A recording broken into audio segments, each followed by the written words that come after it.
Okay, we have a test Tuesday, it's over today's content, and let's see, volume, you had a handout for that. These are the ones we used, those pink boxes with the cubes. I think it was in this class, it wasn't in yesterday's classes, when we had the gallons and all that.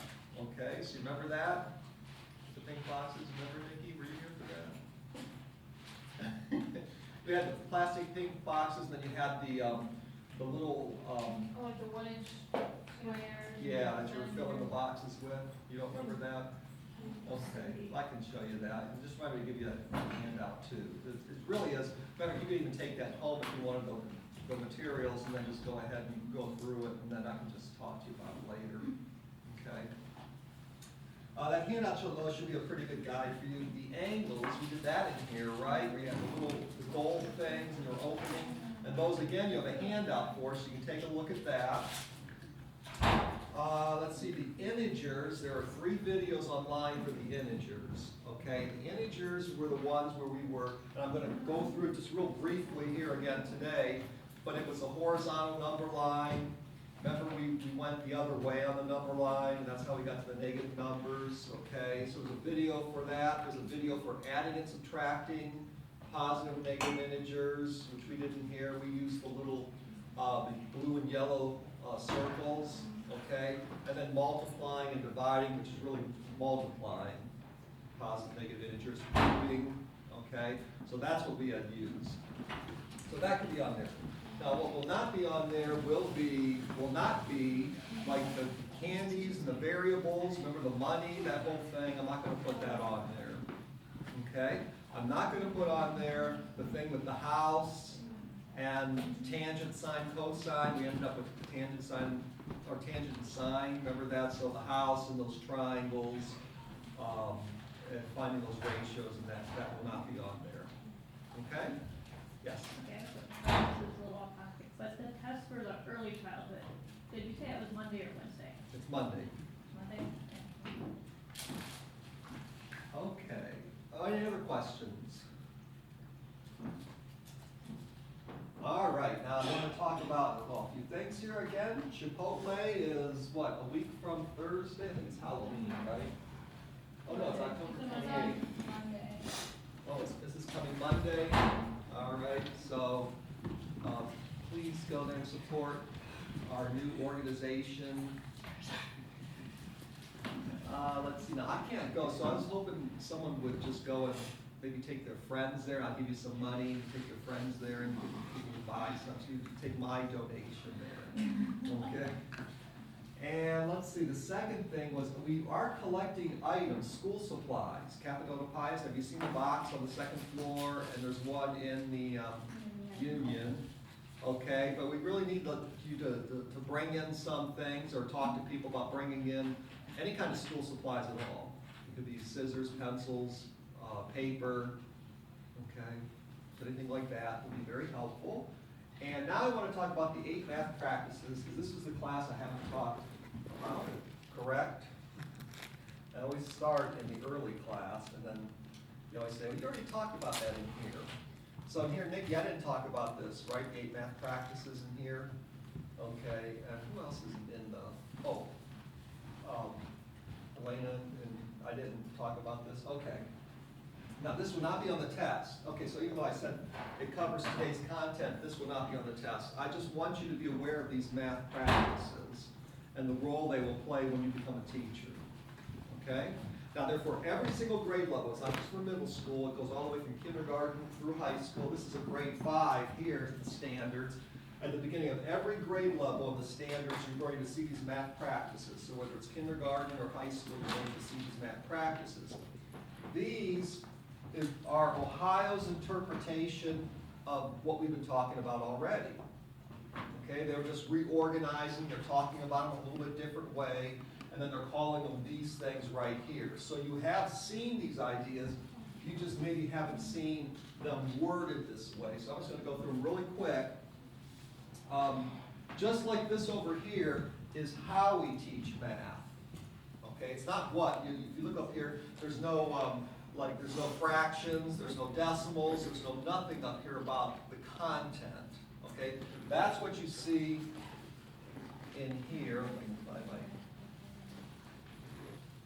Okay, that's what these are. This is the content standards. Okay, you don't see those over here. You don't see anything like add and subtract fractions or like denominators. You don't see that. This is how we teach math. This is what we teach. Okay? Well, the 8 math practices are also, just like this, how you're supposed to be teaching this math. That's why they put it at the beginning of every grade level to remind the teachers to say, this is what you should be doing in your class, or really what your students should be doing. Okay? So I'm going to go through them very quickly. I'm going to relate them to our fundamental concepts, and then at least you'll be aware of them. Because it's very possible, now, not for me and not for BW, you don't have to put these on your lesson plans. Okay, but it's possible in the district you work in, they're going to want, beside the content standard, you know, the students will be able to graph linear equations. Beside that, they're going to want some of these in there too. Okay, so it is possible you will see them in that way again. Okay, so the first one's, and there is in your syllabus, at the end of your syllabus, it does describe all these. And at the beginning of the Ohio Standards, it does describe them, except the beginning of the Ohio Standards, if you try and read it, I think it was written more for researchers than it was for teachers. Okay, so it's hard to, that's why I rewrote it and tried to make it in more everyday terms in the syllabus. So let's just go through one at a time. Make sense of problems and persevere in solving them. Now that means, I bet you ask any math teacher in the country, you say, are you doing this? And they're going to say, yes, we are. Of course, the students have to make sense of the problems. How else could they solve them? And of course they persevere, they keep going, because I encourage them. I say, keep trying, keep trying. Okay, well that's not what this thing means. Okay, this is much deeper than that. Make sense of problems is this conceptual understanding. Understand the concept first in a context. In other words, you don't just put on the board like 1/4 plus 3/8, and you don't just start saying, okay, we need a common denominator, and here's what we're going to do. All right? Here, I don't really know what this stuff means. I don't know why we're getting a common denominator. I mean, if I'm in 4th grade or 5th grade, I'm looking at this, I would say, well, 1 plus 3 is 4, and 4 plus 8 is 12. That makes sense. Okay? That's because they don't understand what this really means. And they're happy with the answer, which would be what, 4 over 12, with 12, which is 1/3. When you think about 1/3, the size of it compared to these two here, I mean, this is getting to be, this is over a half right here. And that doesn't make sense. You added something that's bigger than a half, and you end up with 1/3. But they're happy with it in a traditional class, okay? So they are making sense of this, but not in the way that they're talking about here. So this would require that the students actually understand the problem with like manipulatives or something like that. They actually understand what they're bringing together. They actually understand that if you wrote this on the board, they'd say that's impossible. That can't be. Okay, because they'd be looking at the manipulatives and they'd say, this thing's over a half, and this is showing you 1/3, there's something wrong. Make sense? All right, so when they say make sense of problems, they really mean that they are working with the problems. If they would come up with an answer like this, they would look and they'd say, this doesn't make sense, because they really understand the problem itself. Okay? And that's why they would persevere in solving it. So they'd look at it and they'd say, well, that's not right. What did I do wrong? And they keep trying. All right, they keep trying because they understand the situation. In a traditional class, if they did this and the teacher said you're wrong, they probably wouldn't try very hard. They'd probably say, well, I did what you told me to do. They might look in their other problems, you know, if they're high achiever, they look at the other problems. What did I do here for the others? And say, well, I did what you told me to do, and it didn't work. In other words, it's external to them. They really never did understand any of it. Does that make sense? Okay, so here we're talking about some of these ideas here, understanding the concept first and in some kind of context, and probably with a concrete or semi-concrete visual that they're using. Okay, because if they're really going to understand, they're going to have the items. Okay, the second one, reason abstractly and quantitatively. Now that is, you could see that as memorizing, that's part of it, reason abstractly, it's all in the head. Remember, abstract is all in the head.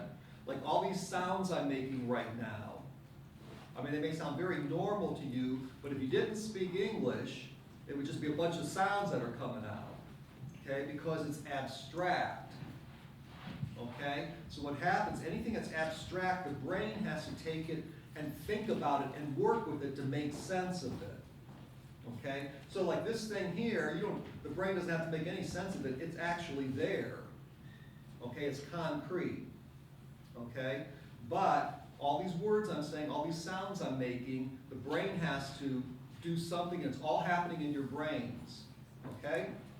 So when you say abstract, that's where it's happening, and quantitative means number-wise, okay? So when we come to,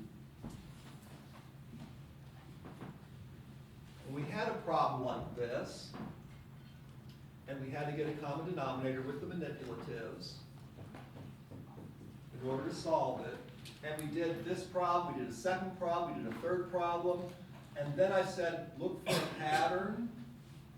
That was you, in your mind, abstractly working with these numbers and looking for a pattern. That's reasoning abstractly, okay? It would also be reasoning abstractly if I said 1/4 plus 3/8 is, and I did this all in my head, I said, well, it's bigger than a half, so it can't be 1/3. See, I just did all that in my head. Anything I'm doing in my head is abstract, okay? If I needed the manipulatives to show this, that would be more concrete. In other words, I couldn't have done that in my head, but I can do it with the manipulatives here, okay? So when we're looking for patterns, we are reasoning abstractly. The third one, construct viable arguments and critique the reasoning of others. Bless you. That comes into play when, like for example, when I do this. I play devil's advocate. And I say, or I can make it 4/12. And I say, well, I think it should be 4/12.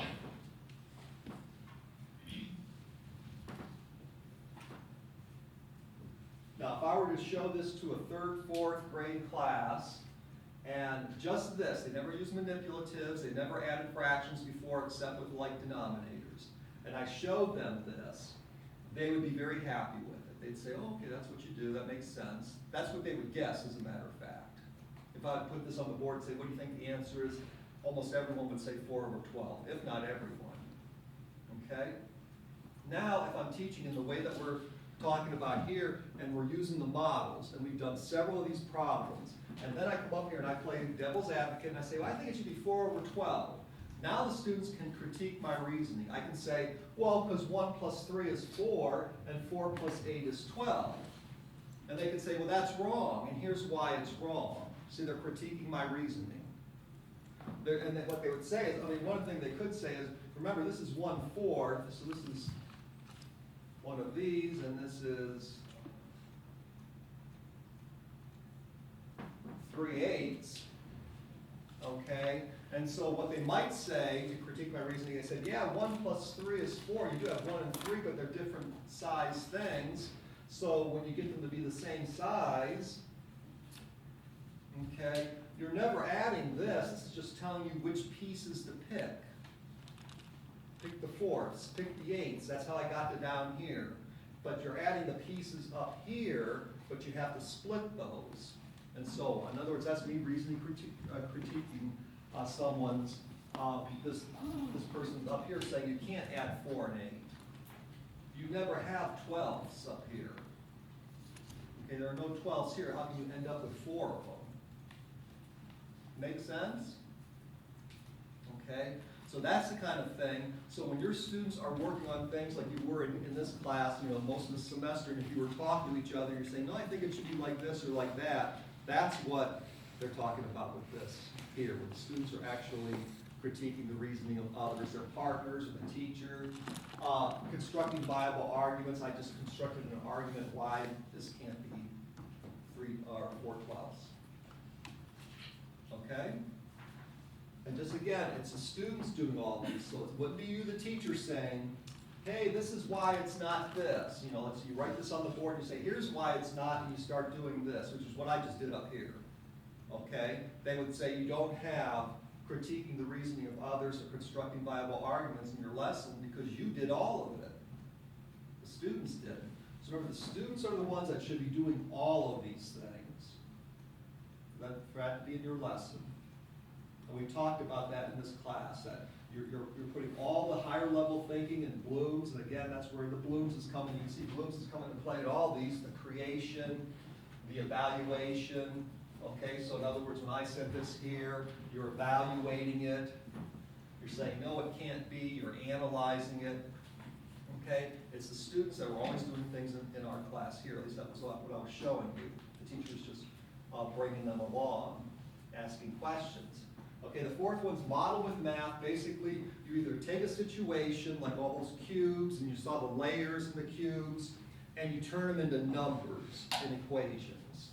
Okay, so I'm modeling that situation, that volume situation, with numbers and letters and things like that. Okay, or vice versa. I can take a situation like this here, which is what I had, and then I modeled it with a picture. So I'm going both ways. I'm either going from abstract here to semi-concrete, or I can go from abstract to concrete. I could bring the circles out. Or I can go the other way. I can begin here and then say, what would that be in math? And I'd say, oh, this is the way I'd model that. And we talked about that in here too, in random fractions. Okay? Actually, the whole way through. Use appropriate tools strategically. When to use a calculator, when it's acceptable to use, when you should be using a ruler, when you should be using, like for example, to use a ruler to measure the length of this room wouldn't make much sense. Okay, you want to get a yardstick or a tape measure or something. Okay? Attend to precision. When do you need to use a decimal? When can you use an estimate? In other words, how precise does the answer have to be? Okay? So if I'd ask you on the test, I'd say, well, how many students in this class, when you turned around and you counted, you said, there are 19.00000 students in this class. You see, that's telling me there's something wrong with your precision. Because you shouldn't say 19.0, it's just 19. Okay? Whereas, like if you had a blood test or you were going to the doctor for something, it could very well mean the difference between major surgery and not major surgery, between something like this and something like this, and some kind of reading, right? But that's when you need that kind of precision and say, oh my gosh, this is dangerous, and this is okay, you know, for some certain blood level. Okay? When you need an estimate, when you don't, that's attend to precision. These last two are pretty much patterning. Look for and make use of structure, and look for and express regularity. Repeated reasoning. I keep seeing the same thing coming over and over again. That was it keeps repeating, it keeps repeating. It keeps repeating that we have to get a common denominator. When we don't have one here, it repeats, it repeats, it repeats. I'm starting to see a pattern. So that's pretty much the patterns right there. Okay? So you found some kind of structure, you found some kind of repetition in what we were doing, and you said, geez, I don't need to use these manipulatives or pictures anymore. I can just do it like this. Okay? And then, of course, hopefully you see that these all are overlapping each other. I don't think you can do one without doing like 2, 3, 4 of the others. Okay? Any questions about the role these play or what these mean, the 8 math practices?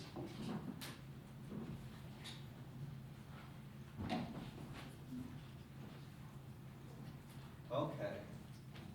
So again, just a quick review to get where I need to go for today, since it's been a couple weeks since we talked about this. If you remember,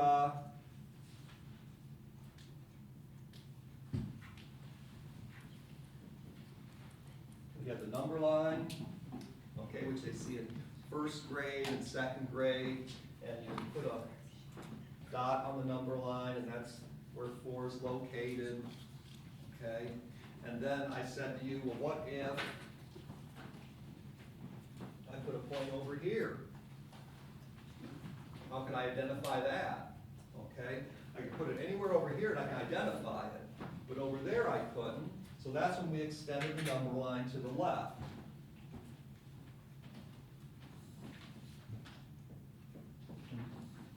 And then, of course, that's when we had, remember we had just regular numbers here too. We had 1, 2, 3, 4, 5, and then we went through the 0 plus, 0 minus, and that whole thing to get them into the pluses and minuses. So eventually we got that there. Bless you. Okay, we also, I believe we talked about this too. Yeah, no we didn't. What if I put a point here? How do I identify that? Because I'm going over 1, but that thing isn't there, it's way up there. Okay, so we talked about how someone could like take a ruler and measure it up there and say, okay, it's 4 inches above 1, so I'll say it's at 1, you have to go to 1, then 4 up. Remember that? Don't remember that? You remember? I don't think we did. Oh. I think we only did the horizontal. We did the number line for sure. Yeah, we did the number line. We didn't so go, we we didn't didn't go do in anything up or else. down. We used, Oh, we did I know with what the I- angles, okay, but I now we think I just know what I'm measure. thinking. Okay, then that's what we're gonna do now. I'm thinking about my AYA, middle child, all right, AYA math class. Okay, that's good. Okay, well, thank you. Yeah. I was just gonna gloss through that and say, no, you remembered all that. All right, well, that's the question then. I put that up there, and I can't identify it. I mean, I could say, you go to 1, and then maybe I would take a ruler, and I'd let the students figure out how they're gonna identify that spot on the paper. Okay?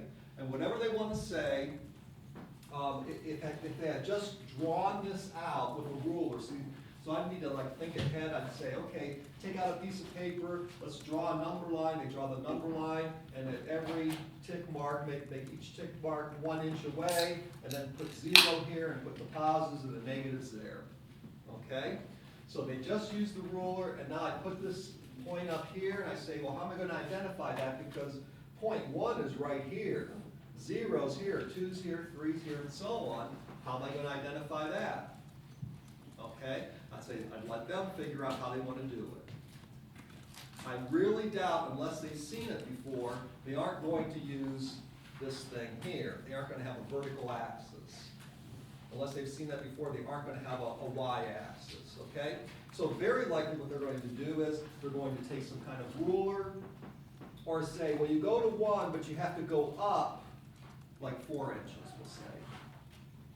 Okay? And so I could write over here, okay, so this one's located at 1, and you have to go up 4 inches or something like that. I say, okay, that's any other way, I'll just collect, the different ways that they want to do it. Okay?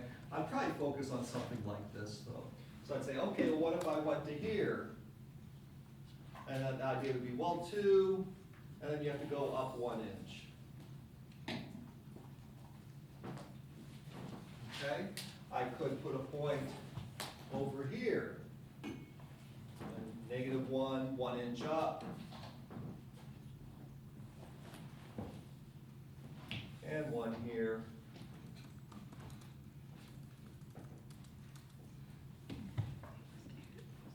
Okay? So I'd have the students measure these with a ruler. Keep doing it, do several. You see, I really want them to, I should have brought a ruler up here. Grab one.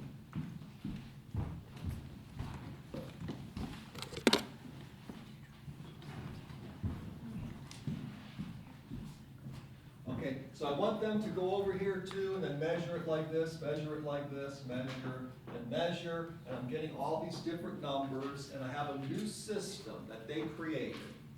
Okay, whatever they want, 4 inches down, 4 inches below, whatever they want to say, it's something like this. Okay, I have this new system.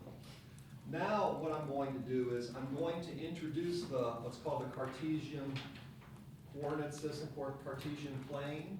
And then you have this on your desk, okay? And I'm going to say, well, what if I just put one ruler on here, and I put it right here in the middle,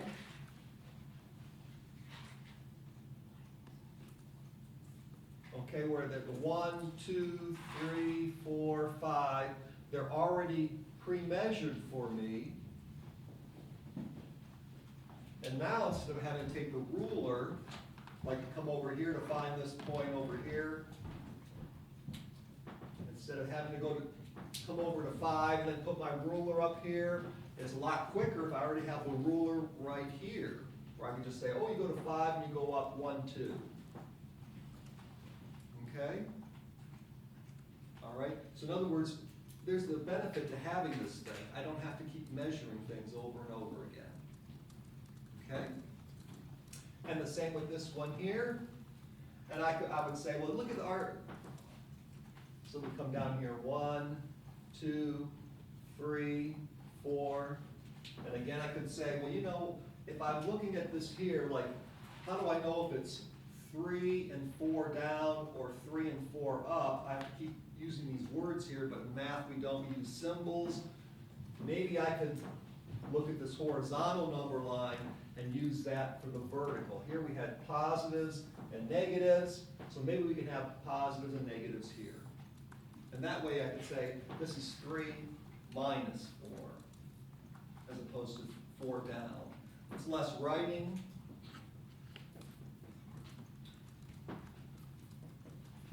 Okay? Yes? So you would just explain to them, since we have negatives on this line, we have to have them on this one as well?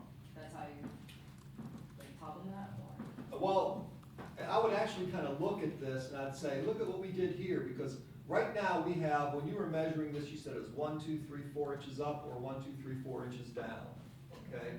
And I would say, look at the horizontal number line. Do you think we could use that idea here to get different numbers on both sides? Okay, how could I do that? You know, and I don't think many of them are gonna say, well, -1, -2 going up, okay, -1, -2, we can use the negatives that way. Okay, so I would throw that out to them. Okay? All right, so now we've got this new system.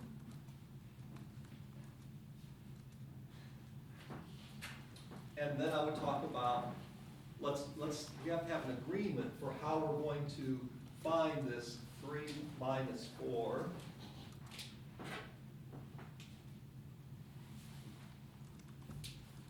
Because I'd say, well, this could also be thought of as -4, 3. Okay?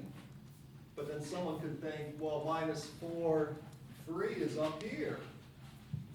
Okay? So we have to come to an agreement. Which number is going to come first and which is going to come second?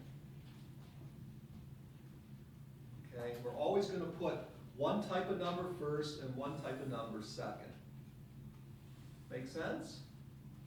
All right, and since we've been doing the X's or the horizontal up since 2nd grade or 1st grade, now here we are in 6th grade or 7th grade, okay? Since we've been doing that all along first, we're gonna leave that one first and then put the vertical one second, the up and down one. That's gonna be our agreement. And so we have a pair of numbers. So for every point has to have a pair of numbers associated with it. I can't just have one number. That didn't work. When I said this is at 3, I didn't really know where at 3 it was, because it was way down here. I would have thought 3 would have been there. So I need the second, so I need 2 numbers, a pair of numbers, and they have to be in a certain order. So I'm going to call this an ordered pair. Yes? Like, since you said, like, the horizontal comes first and the vertical comes second, like, wouldn't you explain that X and Y axis, or not yet? Oh, you could, yeah. Usually, like, you see a paired X comma Y. Yeah. So you- Yeah, I would get to that as soon as I get through this, like, this explanation here. I wouldn't just start and say, we'll call this X and we'll call this Y. I would rather just still use regular terms, up and down, you know, so we're going across and up and down, and at some point, yeah, right around now, I'm gonna start calling it X and Y. Make sense? Okay? I wouldn't start that way. Remember, what we don't want to do is throw a lot of information out there and the students don't understand the concept. And that's typically the way we teach something like this. We would show students this, we'd say this is called X and this is called Y, and the students are already lost. Okay, I'm talking about from nothing to this. Now if we go through this, we can start talking about X's and Y's. Okay, and that's why we're starting to talk about ordered pairs now. Okay, so you can see this is like a 20, 25, 30 minutes of a lesson just to get to this point.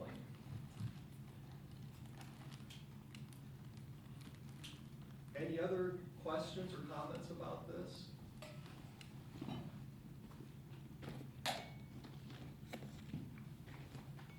Okay. Now this is a real problem. Matter of fact, that's the reason why I was just discussing. That's why I was kind of confused when you guys said you hadn't seen this, because I was thinking I just talked about this up and down thing, and it's like how did they have forgotten already? Well, it was because we were talking about in the AYA class, because here they are in 9th grade, and they're having trouble. They're still mixing these two up. They're doing a lot of other things too, but they just really, they just don't understand this. And probably most of us did.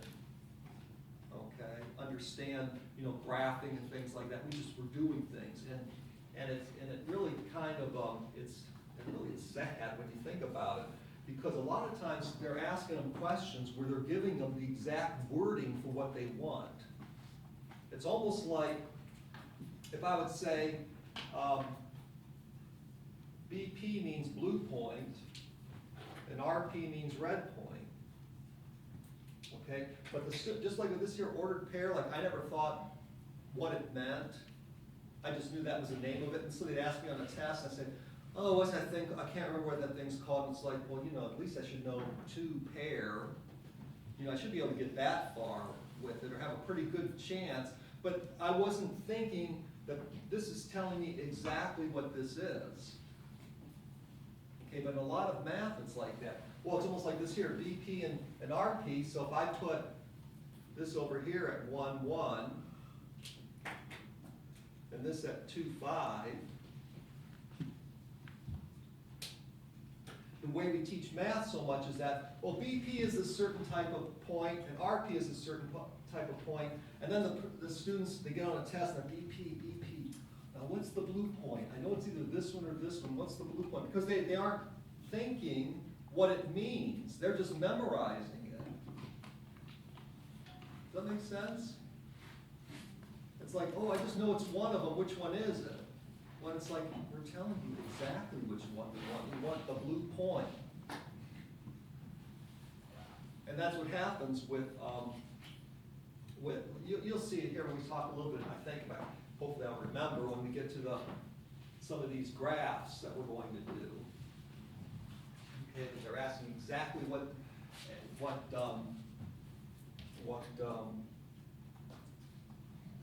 in the term is the answer to the question, like BP. Find the BP, and they're looking at, well, which one is that? Okay, where you're saying, well, it's right there in the question. It's the blue point.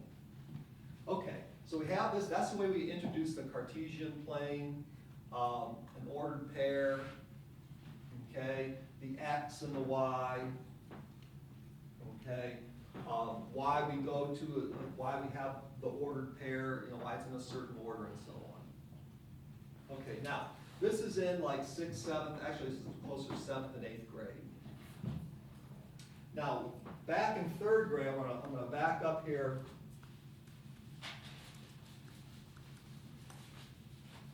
We start to get into the use of variables, and this kind of is related to when we were doing the candy and the money, because we were just using variables with the candy and the money. Okay, and so in 3rd grade, this is a 3rd grade standard.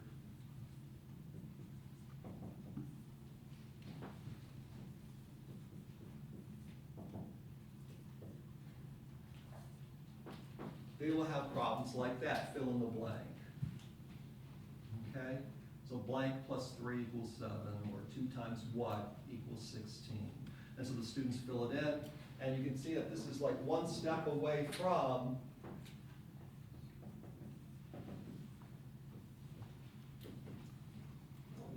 two X here. Okay, that's what they're preparing them for. Okay, but this is third grade here in blue. This is in sixth grade here in red, when you start using the variables. Okay? So in third grade, they're doing this. Sixth grade, they're doing the red.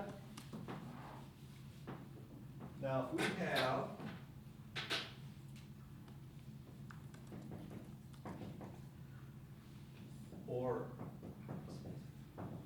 so if we have blank plus 3 equals 7, or x plus 3 equals 7, there's only one answer for each of these, right? It's got to be 4.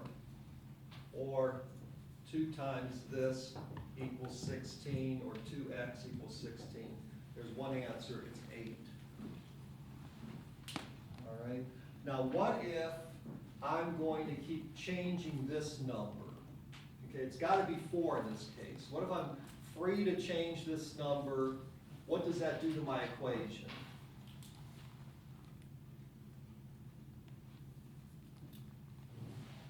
If I put like a 5 in there, a 7 in there, a 9 in there, a 10 in there, what is that going to do? This is going to be changing all the time too. Does that make sense? If I'm changing the x, this must be changing. Or this one. One is going to have to change. One of these two are going to have to change. So I'm going to choose this one. Okay? So if this is varying a variable, in other words, we're varying the number, that's going to mean this is going to vary too. It's going to change. And so that's where we come in with a second variable. Okay? So as we're changing this, this is changing. So now if this is 5, this becomes 8. Okay? And even though you don't have to know about dependent, independent variables, that's where it's coming. In other words, this depends on what x is. So it's dependent. X is independent. We're just constantly changing that, and then this one changes based on that. Okay? All right, so that's where that comes into play. Now we're going to come back to this here in a second. I want to look at a few relations. And then we'll take a break.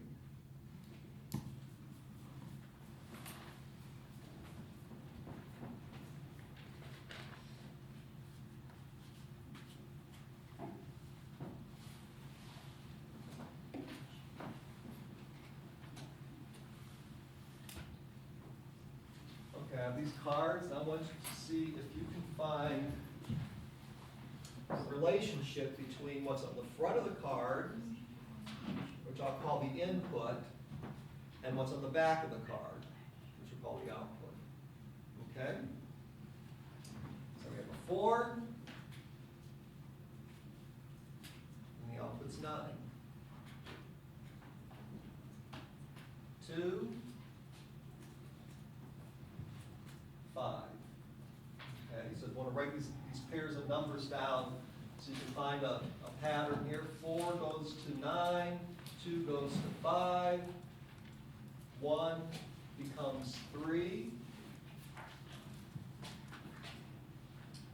1/2 becomes, I don't think that's right, take that one out. 4 becomes 9, okay, so we got 4 again, showed up, 4 became 9.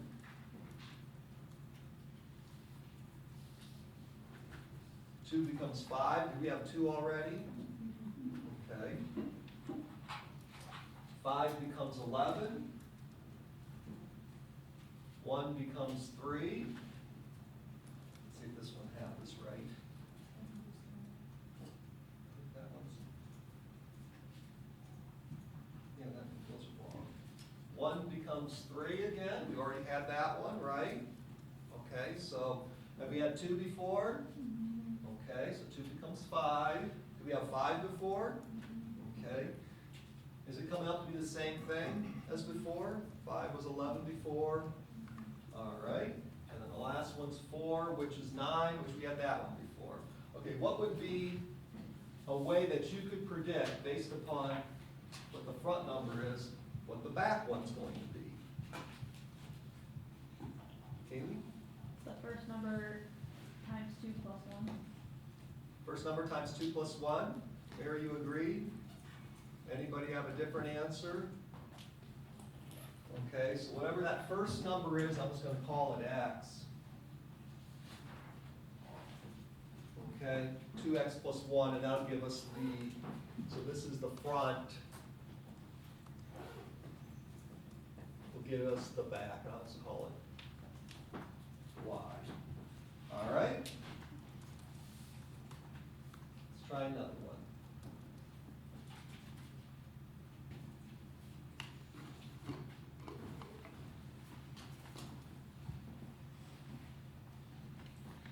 Two becomes 4. 4 becomes 16.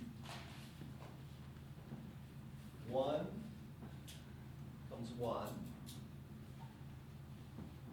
2 becomes 4. We had that one before, right?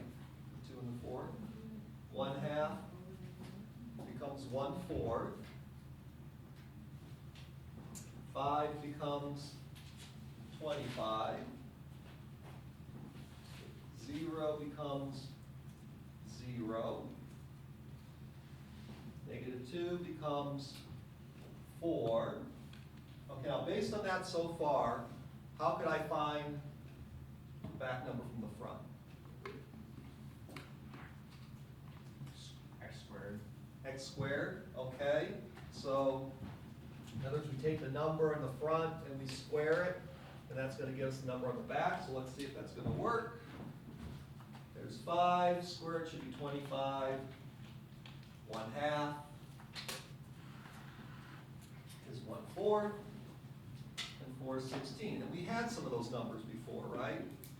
So the thing's consistent. Every time 4 came up, it was always 16. Every time 5 came up, it was 25. Every time 1/2 came up, it was 1/4. Okay, so it was consistent. Okay, let's do a third one.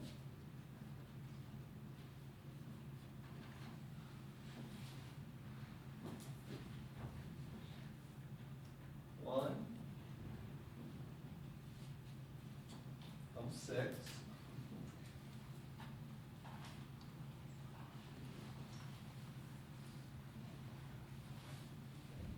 4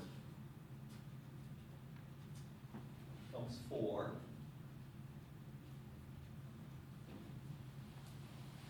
0 becomes 4. 3 becomes 1. 1 becomes 5. 3 becomes 4. 4 becomes 5.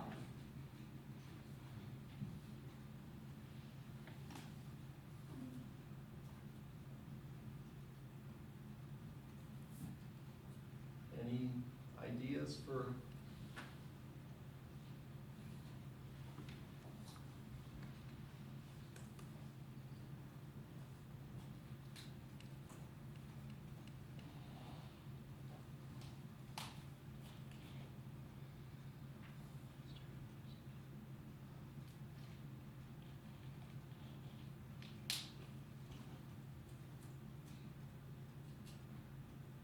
Now, there should be some contradictions in there. Were there some that didn't make much sense?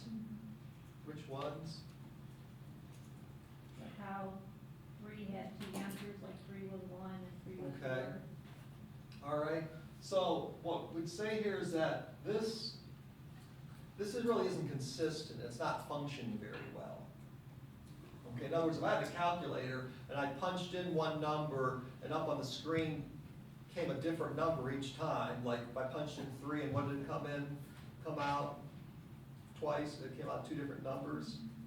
Okay, I would say that something's broke with the calculator. You know, if it wasn't showing, if it was showing the same number every time, then, you know, it must be doing something, but it must function okay.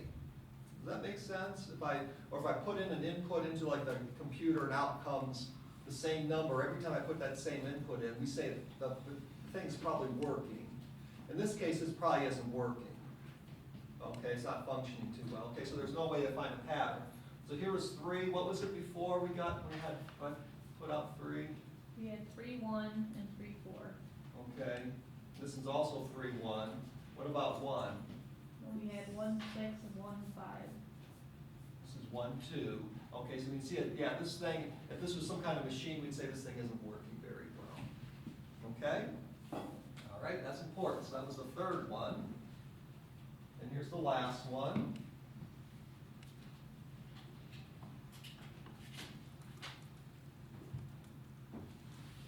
Two gets 5. 1 gets 2.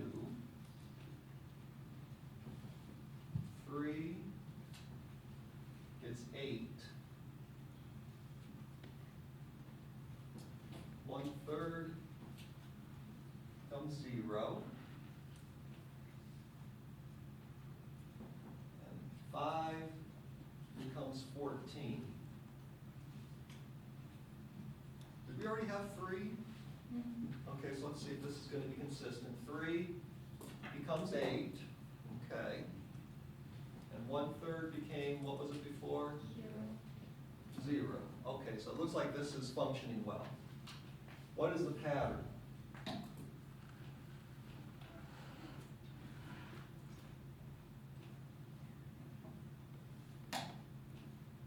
Yes?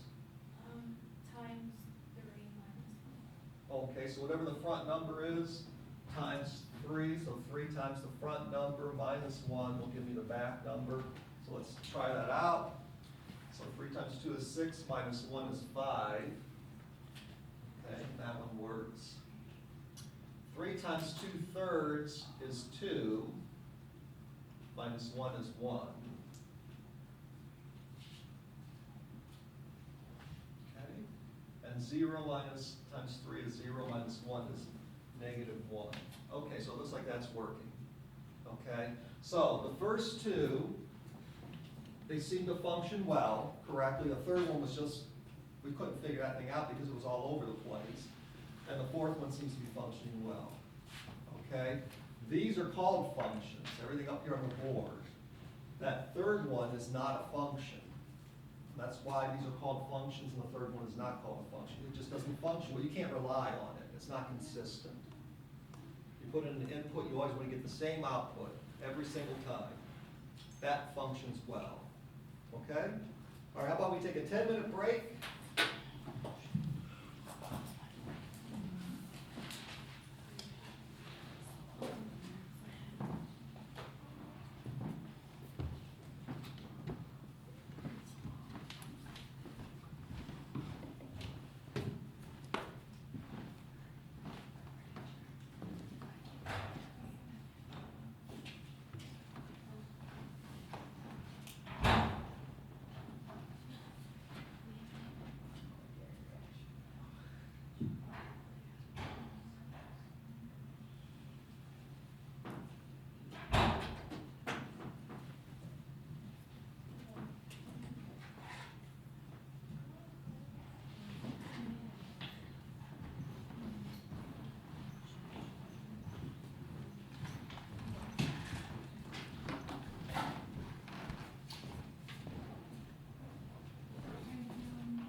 think I just went. Then we have to sit through tech class.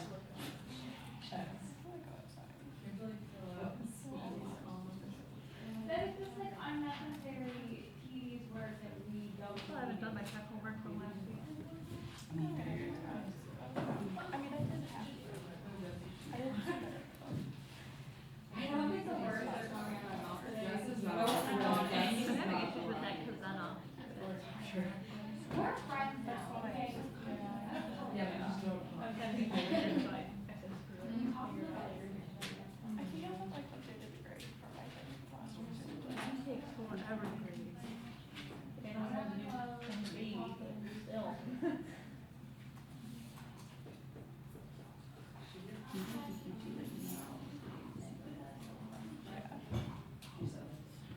It was just the link, and he's like, had it open, and I was like, I'll just use this to go, so I thought he was gonna do it right then. So that's why I was like, sure that he didn't.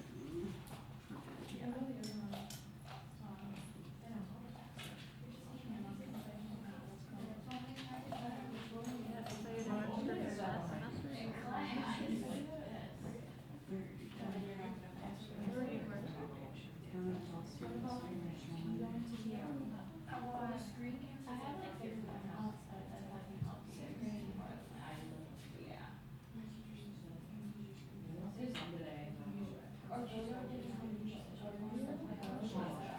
I mean, like, if we're gonna get something done tomorrow, why don't you go to one of pepperoni and then tomorrow go to lunch from stuff? What's your issue? Huh? Just go to show. Huh? I didn't take like 100. What do you mean samples? So you work on people like those card things, that have Like different the- colors. Yeah. But that's a separate one, that's not the type competition. I mean, I've done it before. I lost on Friday. You're creating a super. Well, Go to a Sharon store, they have yeah, one too. I'd go there and just ask for it. For teaching, places like, don't, like they would do that, maybe. I just feel bad. It would be worth trying though, because. Do you need all the same color? Or you take a bunch of them? They have so many, they just take like one from each row, or like two from each row. Like two from each little slot. There's literally so I have many. 20 kids. I have 20 kids and I have 4. Sharon has a wall like the size of the wall behind you full of.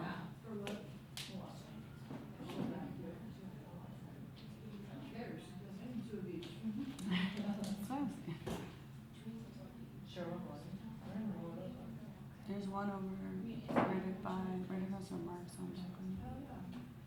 Oh, that's like, it's like. By the on way McDonald's, to- when we on the come way in. to school. It's like behind by- the by McDonald's. Maya? By what? By Maya? Yeah. Yeah.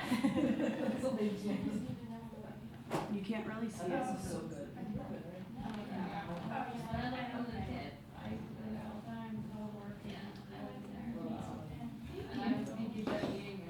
So you just work through this. Now, you did, did you do the paper squares? Yeah. Okay.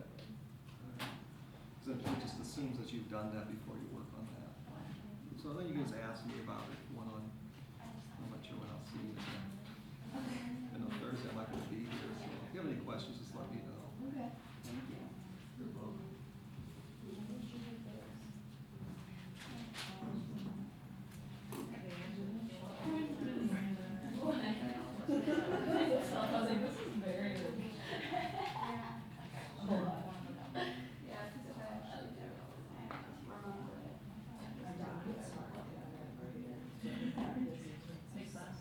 Mine won't forget, I tried to do it last year. No, it's all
about we get started? Yeah.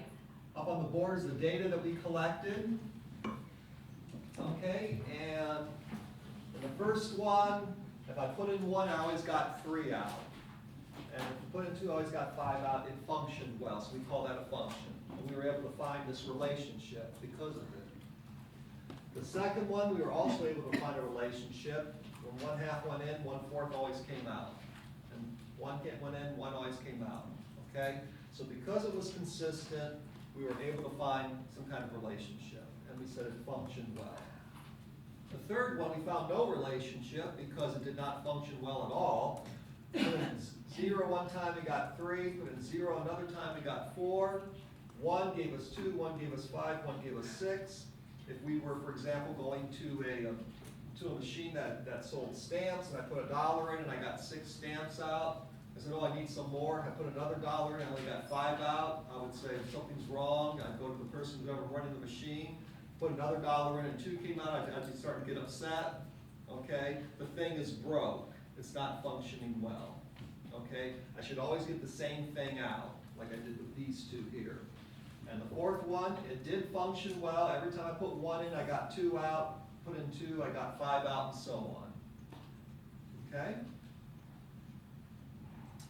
Now, what we can do is we can look at these as ordered pairs, okay, as points. So this point 1, 3, 2, 5, and we can plot them on a graph. Now, what I'd like to do is, you have 4 sheets of paper.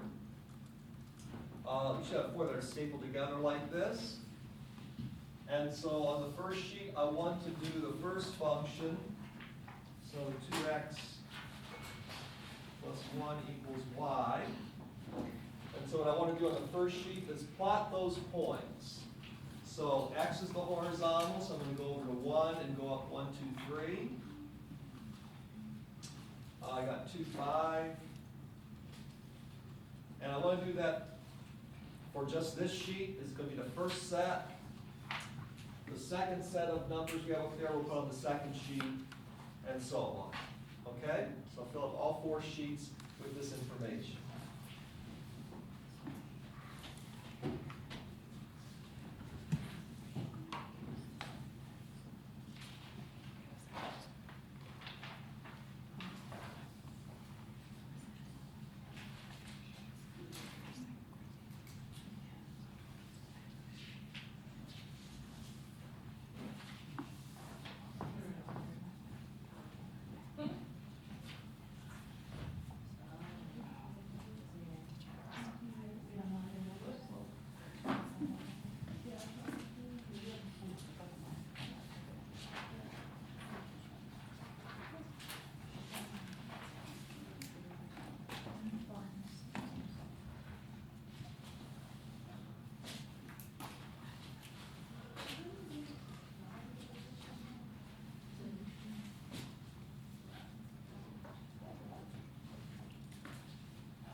The second one, you're going to run out of space, height. That's okay.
that long?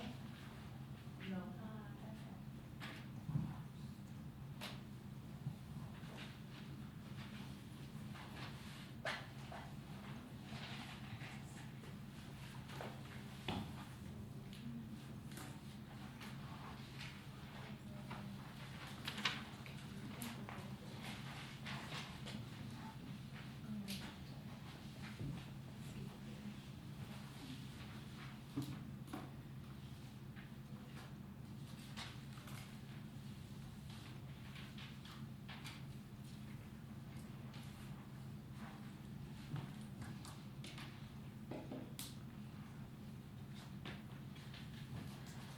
Okay, we ready? All right, now you can look at the three functions on the graph. You can see the data you have on the graph, the points, and the one that's not a function. Okay, we're just looking for, I wish we had more data, more graphs here, but this is what we're gonna work with. If you were doing this in a 7th grade class, you would have more than what we have here. But just for time's sake, we only have this limited number. Can you tell a difference between the functions and the non-function based upon the graph? Is there something that, like, you might be able to look at the graph and say, if I gave you a graph, you'd be able to tell me, yeah, that's gonna be a good function, or it's not gonna be a function at all? Yes? If you connect the dots on a function, it makes a line. Okay. Now, that shouldn't happen for number 2.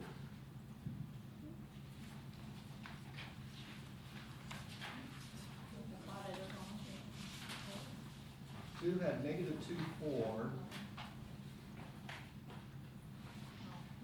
Okay, no, but you're close. I mean that's certainly something. There's an orderliness about the functions. How could you tell? Anything that stands out?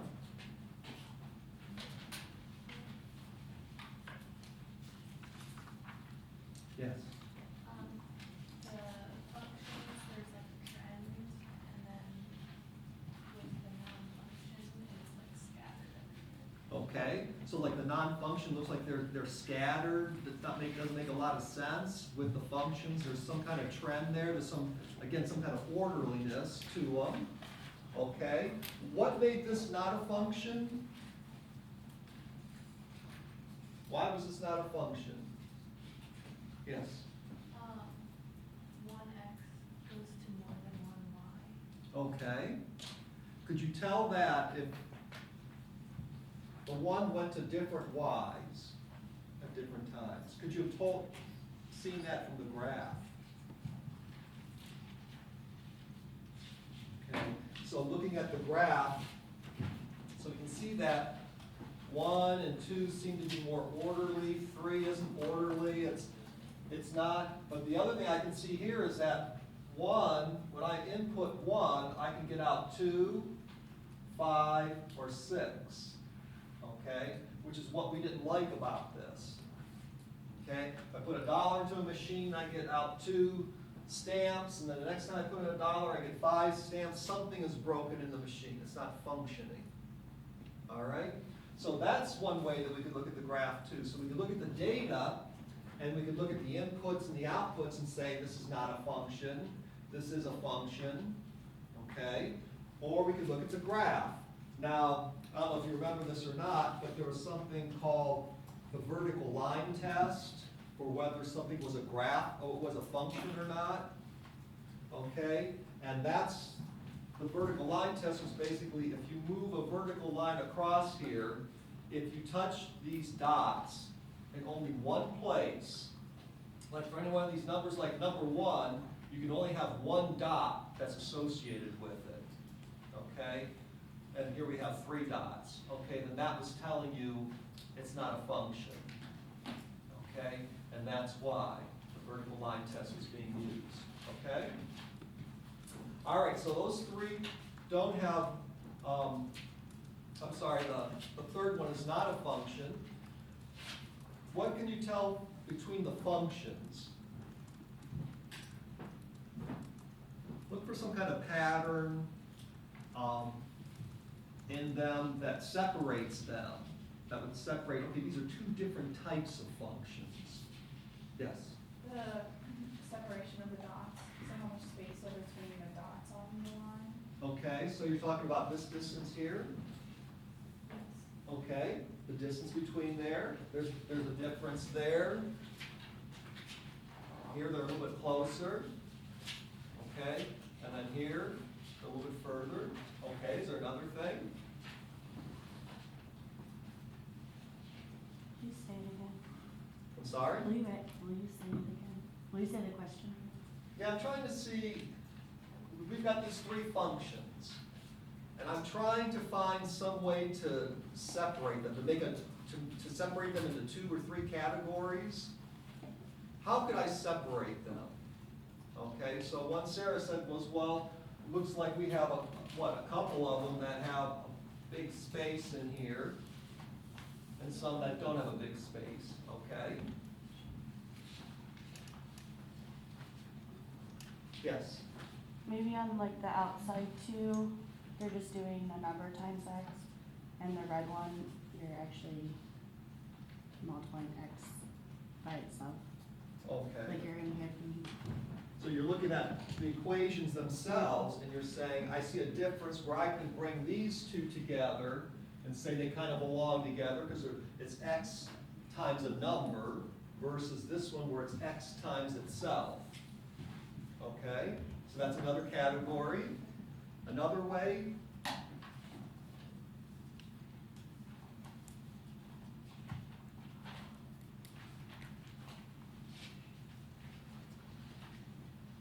anything else? All right. So those two, I mean, you get the one that I want to talk about right now. Who's close here? What I want to look at is how these are not aligned, but the other two seem to line up. Okay? The points seem to line up, where I might be able to predict another point that's going to fit in here. Just by looking at this here, can you predict another point that you think would agree with this? In other words, if I put in a certain x, I would get out that y.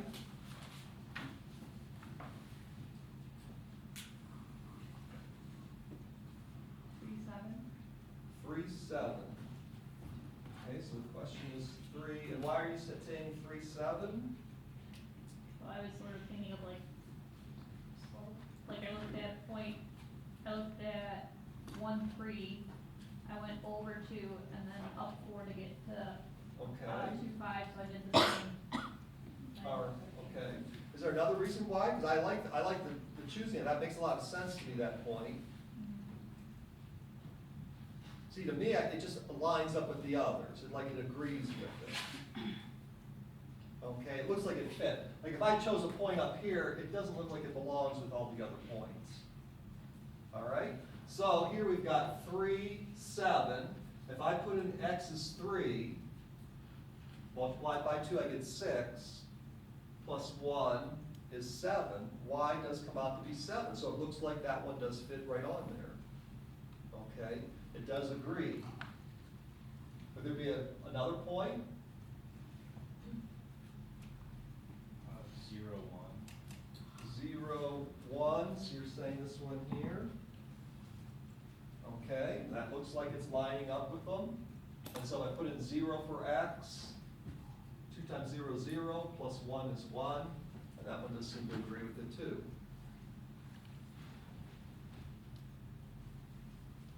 Could I find something in between these?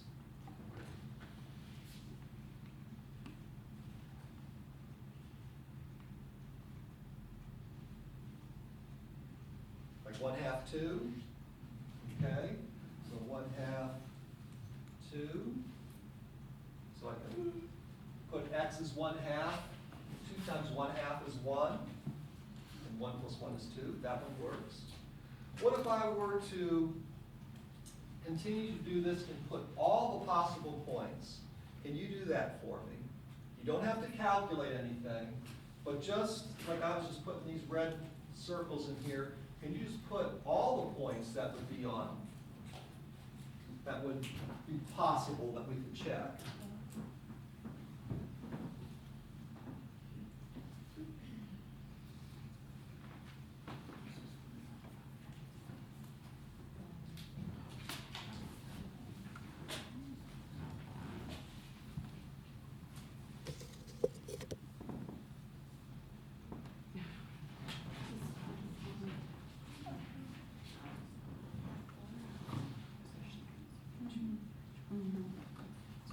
Okay, could someone bring theirs up?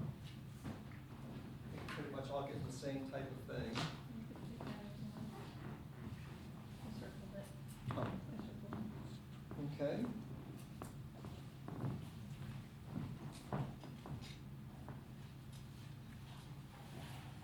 Okay, so we got point, all the way through here. Okay. Could there be points in between here, in between all of these points? Okay, so like between here and here, or between here and here, could I find points in there too? Can you mark those?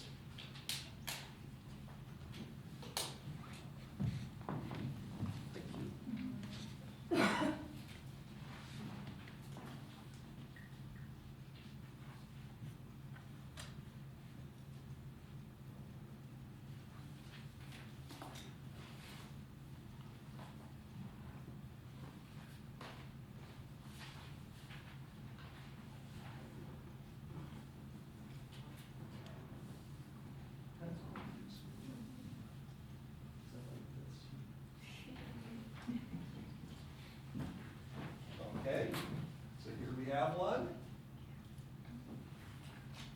Okay, you see the points in between? Could I find points in between those? Okay, matter of fact, if I tried to color in all the points, thank you. So here I am trying to color in all the points. And I found the ones in between. And I'm finding the ones in between, and I just decide, okay, let me just get this over with and just let me put all these points in here. Starts to look like what?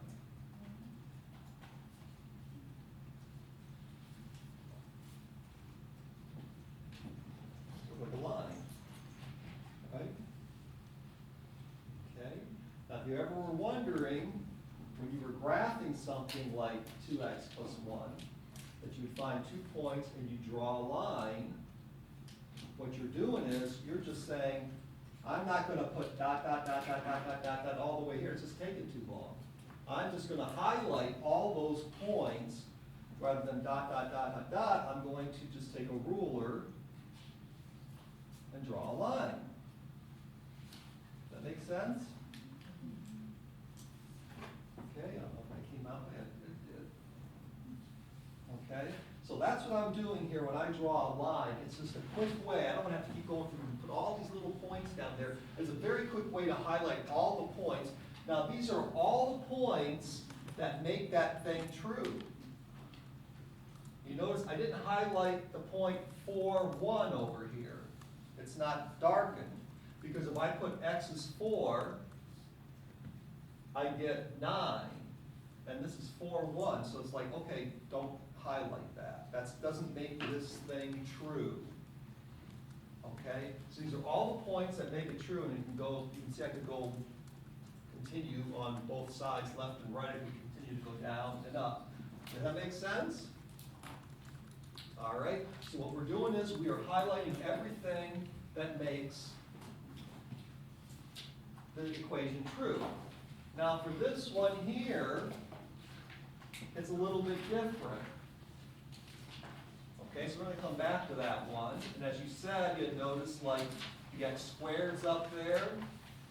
It looks like the fourth one, they're lining up again.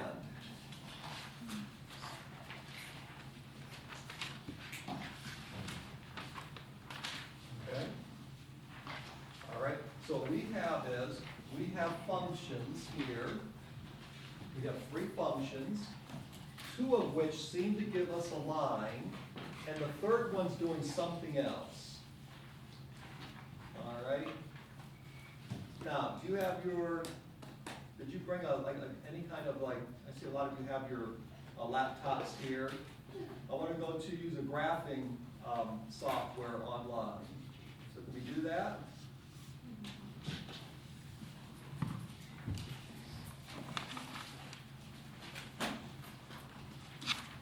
And you go to Desmos. Have you heard that before? DESMOS. Desmos graphing calculator. DESMOS.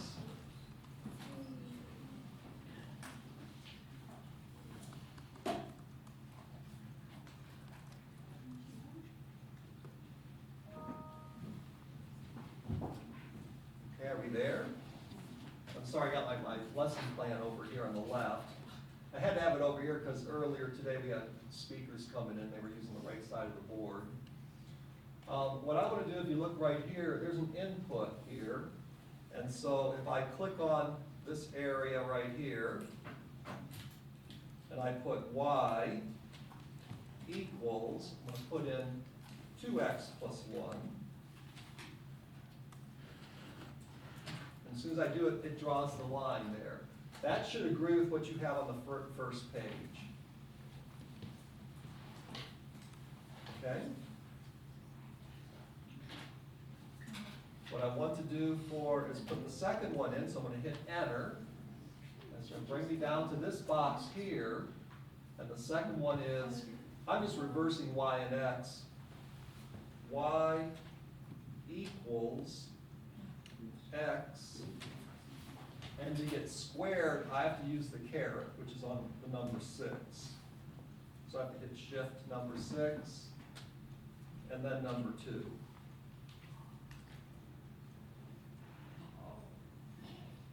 Okay? Does that agree with your graph? Okay, that seems to agree as well. All right, so you were graphing them correctly. And let's hit enter, and then hit the third one, y equals 3x minus 1.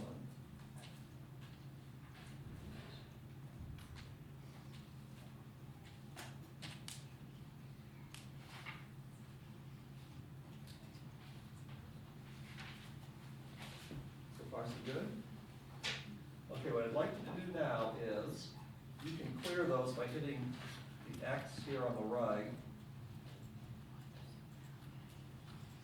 I'd like you to put in any equations, y equals whatever you want, but put in some with x squareds, and some with x cubes, and some with just plain x's, like 2x or 3x, okay? But just do all the x squareds together, all the x cubes together, and then all the plain x's, okay? Like, for example, y equals 3x squared. We could put that in. So I'm going to put in a whole bunch of x squareds in here. Y equals 3x squared. Y equals 5 plus 4x squared.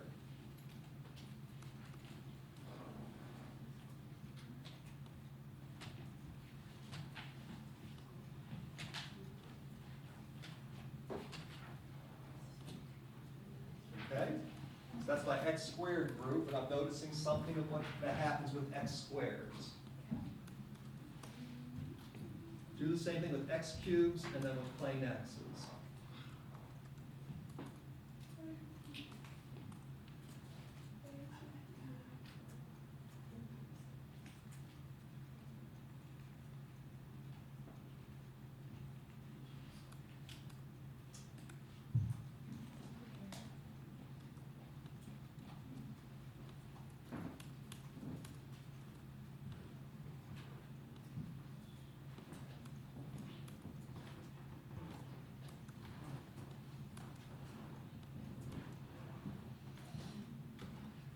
And what can you tell me general about x squared equations and x cubed equations and x equations. That's what I'm looking for.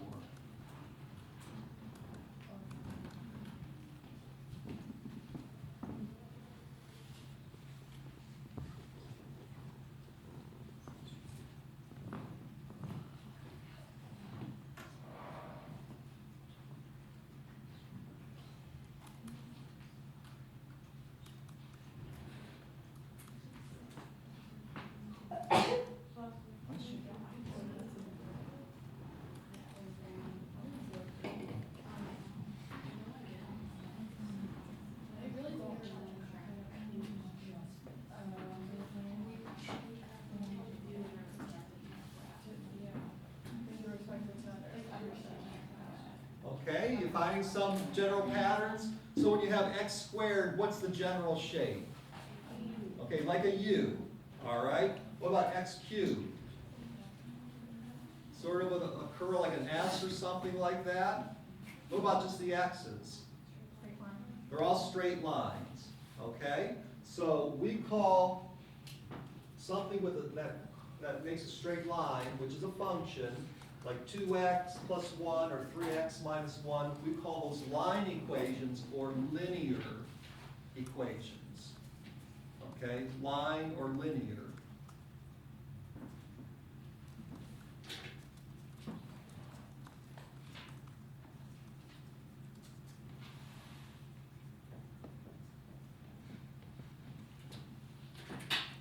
Okay, so that's what I want to do. I want to explore linear equations. Okay? So I'm going to clear these out, and I'd like you to put in just a bunch of different linear equations. Put in about 3. Because what I want to know is, here's what you're exploring. What effect does the number by itself have on the line? And what effect does the number that's being multiplied by x have on the line? So you need to mix up, do a bunch of different numbers by x and a bunch of different numbers that are plain, and just look at them and see if you can see what the effect is of those numbers on the line.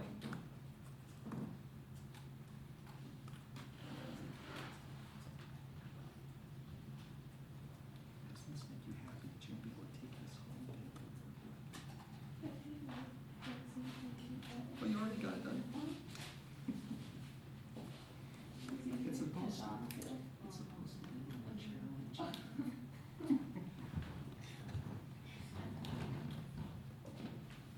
It took our class an hour and a half to get through.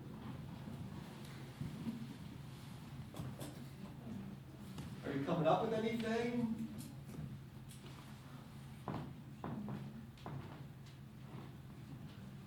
What does the number by the x, what effect does that have on the line?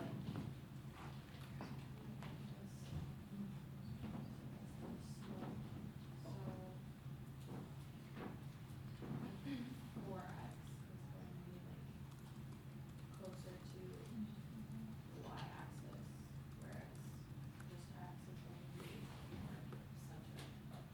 centered. Okay, so Jossie's saying basically it's the slope of the line or the angle of the line or the steepness of it that's being affected. That like 4 is getting close to the vertical and x itself is more like a little bit flatter but still not quite flat. All right, did anybody try any negative numbers in front of the x? Did you try that?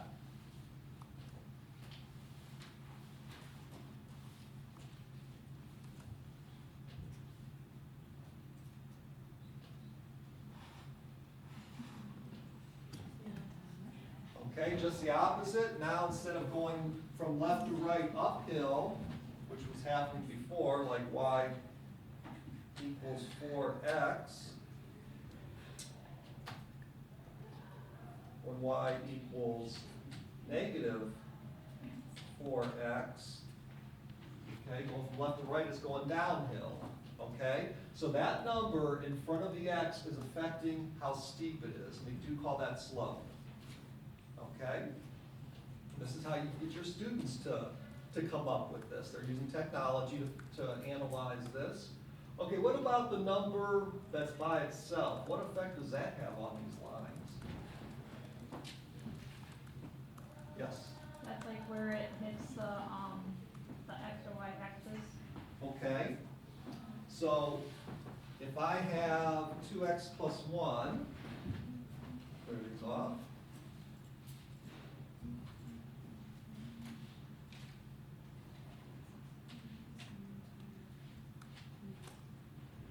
Oops.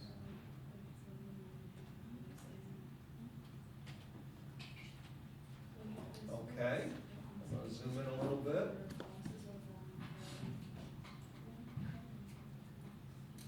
Okay, so y equals 2x plus 1. I notice that 1 is where it's crossing the vertical. Let's try another one.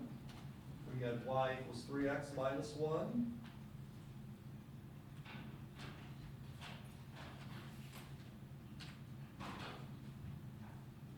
Okay, and so the number by itself is minus 1, and it's crossing at minus 1. Okay, so it looks like the second number, the number by itself, is affecting where it's crossing the vertical axis. All right, so that's how your students can figure this stuff out. Okay, you're giving them a lot of equations, or you're letting them use whatever equations they want. They're playing around with it on this technology, and then they're figuring out what the numbers do. Okay, so we call that second number y-intercept, where it intercepts, like you intercept a pass in football. You know, if the ball's going this way, and the defender comes up in between the thrower and the catcher, they intercept the ball. That's what the y is, y-intercept. And the number by the x is the slope. Okay so far? Is it making some sense, or is anybody lost so far with this? Okay.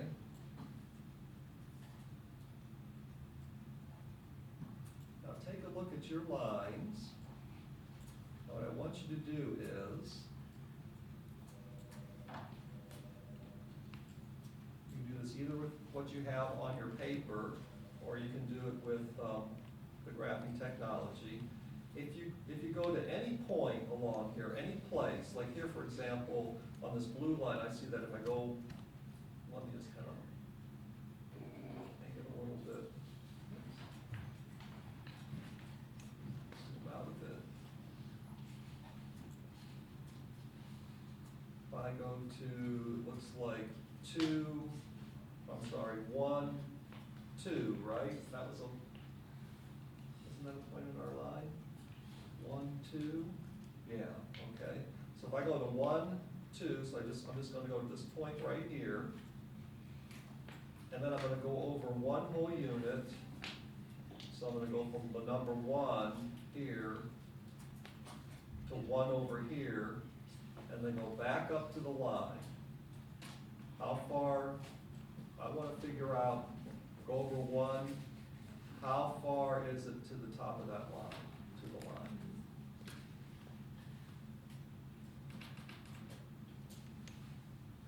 So I'd like you to do is pick several points along the line.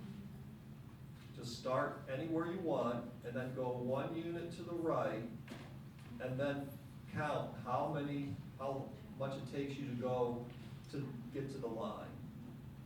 How many units it takes you to get to the line. Does that make sense? Are we okay with that? Okay, so for each line you have, just do several of those.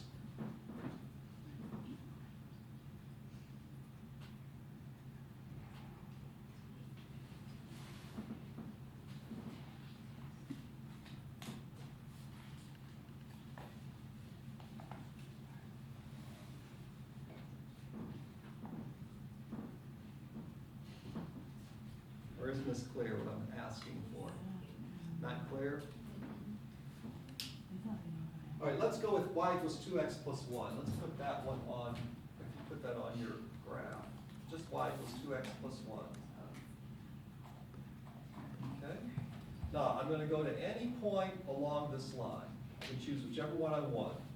So I'm gonna go to, if I go to the number 1, I go up to 1, 3.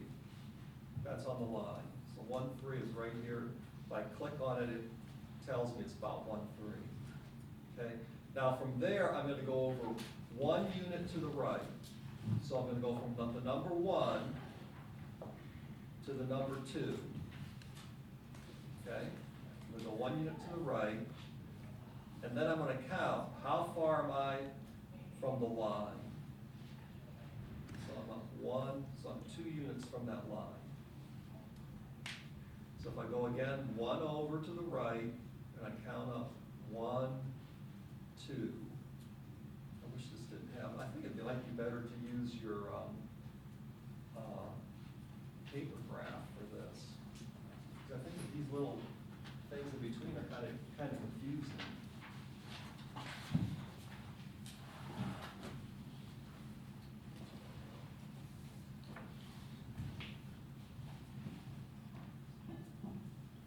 Okay, so if I start here, and I go 1 unit to the right, which is 1 unit to the right, well, the number I'm looking for is how far I have to go up to get to the back of the line. So I have to go up 1, 2. Okay, so now if I start here and I go 1 unit to the right, I have to go up 1, 2. Okay?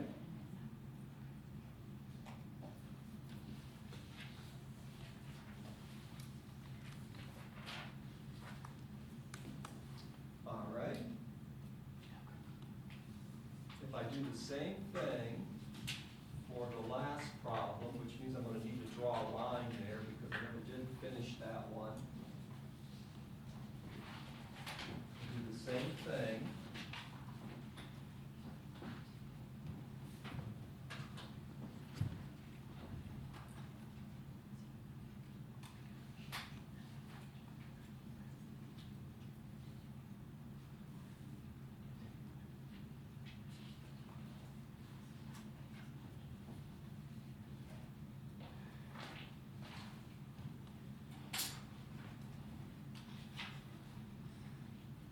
All right, so if I begin here at 1, 2, it looks like, and I go 1 unit to the right, how far am I from the line?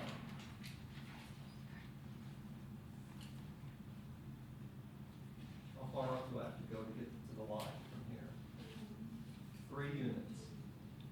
You have to go up 3. If I start at this one, I go 1 over, how far do I have to go? 3 again. Okay?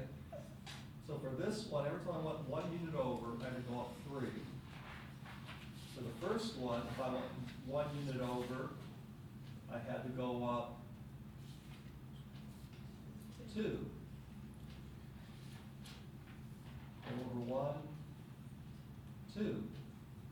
Now what do you notice about these numbers and the equation?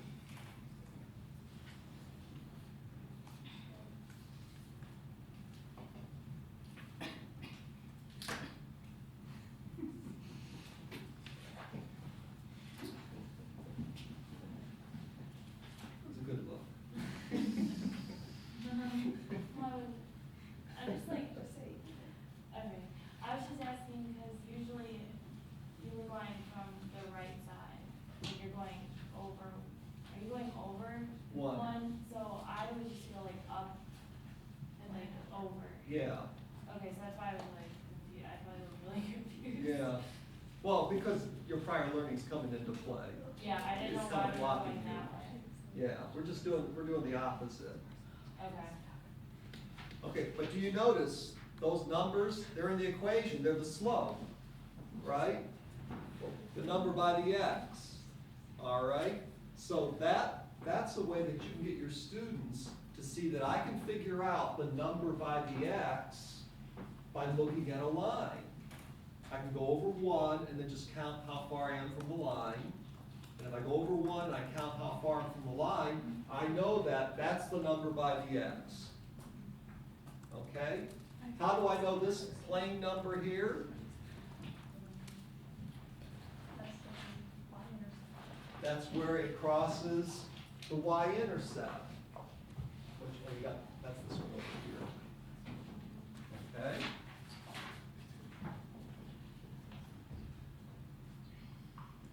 Okay, so this over 1 up 2, that gives me this number. This number here, I can get by looking where it crosses the y-intercept. Okay? So I can look at this, and if I'm just given this here, I can get the slope. And I can look at this, I get the y-intercept, which means if I would tell you, there's a line that you go over 1 and you go up 5, and it crosses the vertical at 8, the vertical line at 8, what would the equation be? Y equals 5x plus 8. All right, now what I'm doing here, and this is where I'm going to end it for today. I know you guys are just overly excited, and I don't want you to leave and then get in a car wreck or something, because you used to be so excited with all that you've learned today. But what we're doing here is we're providing activities for the students to figure out rise over run, slope, y-intercept, and how to take information like this and create a line out of it. Yes? I think this is just a very good question. Like, I've always been taught to write y equals x plus whatever. Should we write it like that, or does it matter if we write 2x plus 1? Well, and when we first do this, you want to do it from what the students understand best. And so they're going to understand, like when I started here with blank times 2, remember that? And so that's what they're using, and the number on the right. I will eventually switch those around, okay?